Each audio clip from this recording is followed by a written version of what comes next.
ডাকসু নির্বাচনের মধ্য দিয়ে বাংলাদেশ ইলেকশনের ট্রেনে উঠে গেছে বলে মন্তব্য করেছেন অন্তর্বর্তী সরকারের সংস্কৃতি বিষয়ক উপদেষ্টা মোস্তফা সরোয়ার ফারুকী। মঙ্গলবার সামাজিক যোগাযোগ মাধ্যম ফেসবুকে এক পোস্টে তিনি লিখেন, যে ভোট রাতেই করে ফেলা যায় সেটা দিন পর্যন্ত রাখা হলো কেন? সময়ের কাজ সময়ে না করা এই জাতির বড় দুর্বলতা।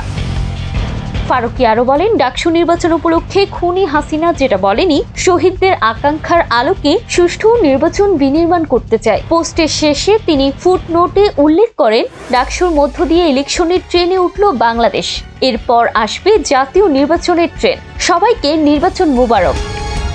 এবারে নির্বাচনে ডাকসুর ২৮টি পদে প্রতিদ্বন্দ্বিতা করেছেন রেকর্ড ৪৭১ জন প্রার্থী, যার মধ্যে নারী ৬২ জন। একই সঙ্গে ১৮টি হলে ১০৩৫ জন প্রার্থী লড়ছেন হল সংসদের বিভিন্ন পদে। ভোটার সংখ্যা ৩৯,৭৭৫ জন। এর মধ্যে ছাত্র ২০,৮৭৩ এবং ছাত্রী ১৮,৯০২ জন।